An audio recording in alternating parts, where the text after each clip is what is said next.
Саламатсыңарбы балдар? Биология предмети боюнча сабагыбызды баштайбыз. Эгерде сабакка даяр болсоңор, экранга жакыныраак келип, ыңгайлуу отуруп балдар. Дептериңерди ачып, бүгүнкү сабагыбыздын темасын жазып алсаңар болот. Бүгүнкү сабагыбыздын темасы балдар биологиянын өрчүшүнө дарвинизмдин тийгизген таасири. Балдар жакшылап көңүл буруп отуруңар. Сабактын керектүү жана маанилүү деген жерлерди жазып отурсаңар да болот. Анда эмесе баштадык балдар. Эң алгач Чарльз Дарвиндин эмгектери жоолорун карап көрөлүк.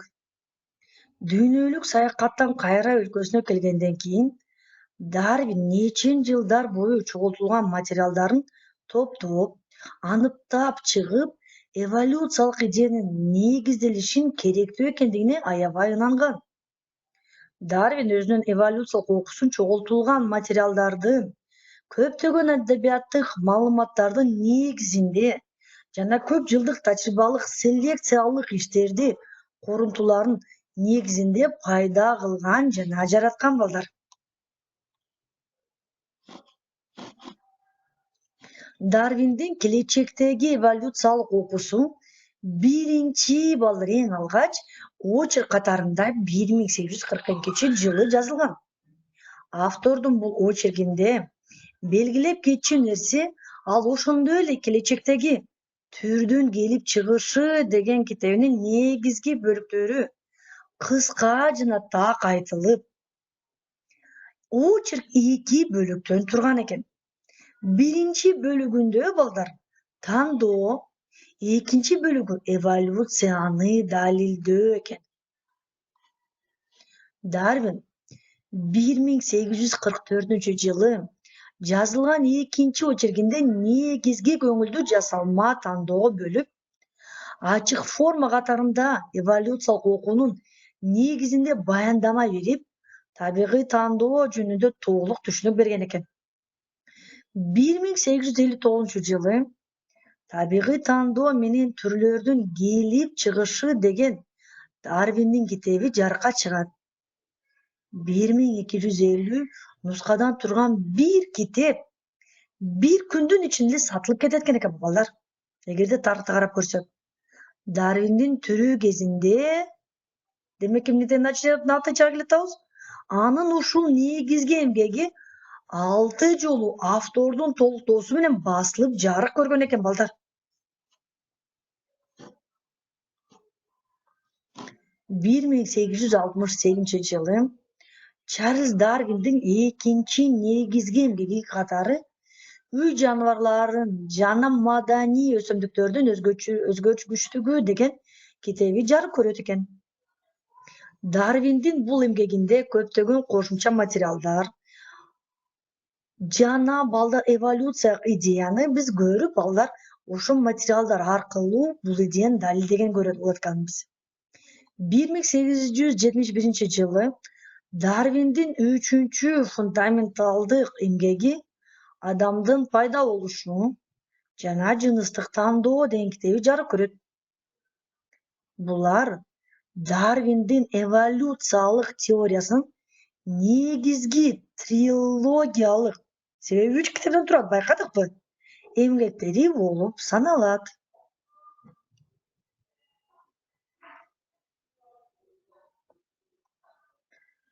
Альфред Уоллес балдар, бул кимден окумушту экен? Чарльз Дарвиндин окуусуна эң байланыш балдар. Анда дагы бирок эч байланышы жок, бирок ушундай эволюциялык идеяга өз жолу менен келген Англиянын таланттуу зоологу Альфред Уоллес да табигый тандоонун принциптерин өзүнүн эмгегинде көрсөткөн экен. Чарльз Дарвин бул жаш окумуштун идеясын жогору балаган. Чарльз Дарвин окумуштунун балдар 3 томдон турган өзүн эволюциялык теориясынын айрым бөлүмдөрүн жазып койгонуна карабастан, Альфред Уоллестин статьясын жарыкка чыгарууга аракет кылып, ага жакшы баа берет экен. Бирок геолог Чарльз Лайель жана ботаник Гуккердин көптөн көп суранычтар негизинде Чарльз Дарвин менен Альфред Уоллес Лондондогу Линней атындагы зоологиялык илимий топто доклад жасап, 1858-жылы аны жарыкка чыгарышат. Ушул 1858-жылды эволюциялык теориянын жаралган жылы деп эсептесе болот экен. Жарык көргөн экен балдар ушул жылы. Чарльз Дарвин өзүнүн илимий кесиптешинин кеңеши боюнча ал ойлогон эволюциялык идеясынын кыскача маңызын жазат экен. Бул эмгеги 1859-жылы табигый тандоонун негизинде түрлөрдүн келип чыгышы деген ат менен жарык көрөт. Чарльз Дарвиндин бул эмгеги өзүнүн тирүү кезинде эле балдар, дагы айтылып кетмекчимин, 6 жолу англис тилинде, 4 жолу Америкада, 5 жолу немец, 3 жолу француз тилдеринде жана 1 жолудан Италия, Голландия, Швед тилдеринде жарык көргөн экен балдар. Көрдүңөрбү балдар? Чарльз Дарвин көзү тирүүсүндө эле бул окумуштуну дүйнө жүзү таанып калат экен. Чарльз Дарвин эволюциялык теориянын негиз салуучусу болуп эсептелет. Муну Альфред Уоллес өзүнүн 1875-жылы чыккан Дарвинизм деген китебинде эволюциялык теориянын аты ушундан башталган айрыкча белгиленген. Чарльз Дарвин балдар жашоо үчүн күрөштүн 3 формасын карап чыгат экен балдар, изилдеп чыгат экен. Бул түр ичиндеги күрөштүн формасы, түрлөр ортосундагы күрөш жана органикалык эмес жаратылыштын ыңгайсыз шарттары менен күрөшүү деп ажыратат. Чарльз Дарвиндин айтуусунда жашоо үчүн күрөштүн натыйжасы табигый тандоого алып келет. Анткени шартка ылайыкташкан жана организмдер жашап кетип, өзүнөн кийин тукум калтырат. Ал көптөгөн фактыларга таянып, табигый тандоо жаратылыштагы эволюциялык процесстин негизги факторлору экендигин далилдеген. Ал эми жаныбарлардын жаңы породаларын, өсүмдүктөрдүн жаңы сортторун алууда жасалма тандоонун ролу чоң деген. Жаңы түрлөрдүн пайда болушундагы маанилүү белгилердин бири ал организмдердин касиеттеринин ажырашы. Табигый тандоонун негизинде белгилүү чөйрөнүн шартына ылайыкташкан, түпкү тегинин айырмаланган жаңы формалар пайда болот. Чарльз Дарвин балдар жашоо үчүн күрөш деген окуусунан тышкары кандай кыймылдаткыч күчтөр эволюция процессинде жаңы түрлөрдүн пайда болушуна алып келери жөнүндөгү маселени чечүү үчүн өзгөргүчтүк жана тукум кугуштук кубулуштарын изилдөөгө кайрылган. Өзгөргүчтүк балдар, анда алгач өзгөргүчтүктү карап чыгайлы. Өзгөргүчтүк бир түрдүн жандыктардын арасында айырмалардын келип чыгуу процесс экен. Өзгөргүчтүктүн натыйжасында жаңы тукумдаш жакындардын арасында да айырмалар болот экен. Бир түгө жаныбарлардын тукумунан же бир эле мөмөнүн уругунан өскөн жаныбар же өсүмдүк ичинен өтө окшошторду жолуктуруу мүмкүн эмес. Мисалга алсак балдар, огороддо бир эле сорттон өстүрүлүп жаткан жүгөргө көңүл бурсак болот экен. Өсүмдүктүн арасында арам байкалуучу өзгөчөлүгүн, сабагын жоондугун жана бийиктиги, жалбырагынын жазылыгы жана узундугу, сотосунун чоң кичинекейлигин ажыратып бөлгө болот. Биз мисалы слайдда көрө алабыз, балдар. ар бир киши оңой эле байкай ала турган өзгөргүчтүк кээ бир фактыларын келтирип көрөлү. Албанын же башка бир дарактын жалбырактары бирдей болгонсуп көрүнөт, балдар. Бирок бир эле дарактан эки жалбыракты алып жанаша койсо, алардын ортосундагы майда айырмачылыктарды, мисалга алсак формасы, тарамчалары, түстөрү жана башка балдар өзгөчөлүктөрдү биз көрө алат экенбиз. Тотугуштардын ичинен кээде ачык түстөгү, ал түгүл ак түстүүсү да кездешет. Чарльз Дарвин кеңири жана ар түрдүү материалдардын негизин өзгөргүчтүк организмдердин жаңы касиети деген жыйынтыкка чыгарган. Анда экинчи терминди карап көрөлүк, балдар, бул тукум кугуштук. Тукум кугуштук организмдердин баардыгынын дене түзүлүшүн жана өөрчүшүн белгилерин тукумдан тукумга сактоочу жана өткөрүп берүүчү жаңы касиетин аташат.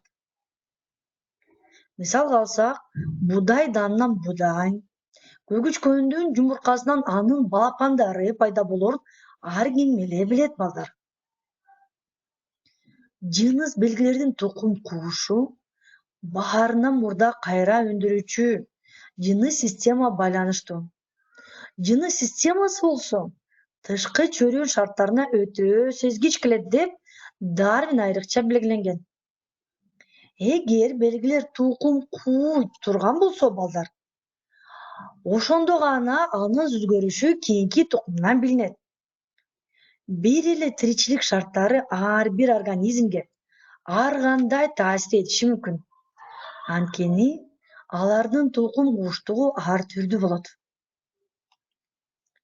Тукум кугуштук вегетациялык жол менен көбөйгөндө да байкалат. Өсүмдүктөрдү жетелеп, калемчелеп, бурчалары, түймөктөрү менен көбөйтүү жолдору кеңири белгилүү. Мындай учурда сорттук белгилери сакталып калат да, адепки өсүмдүктүн анын касиеттери кийинки тукумга өтөт экен.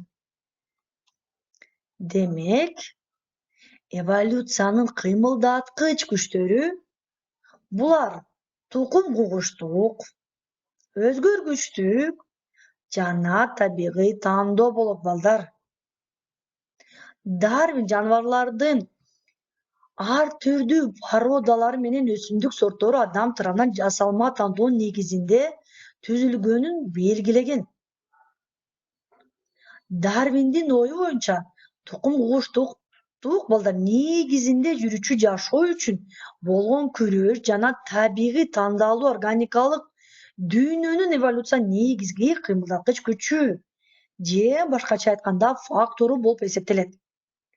Жер бетиндеги түрлөрдүн көп түрдүүлүгү табигый тандалуунун экинчи бир натыйжасы болуп эсептелет.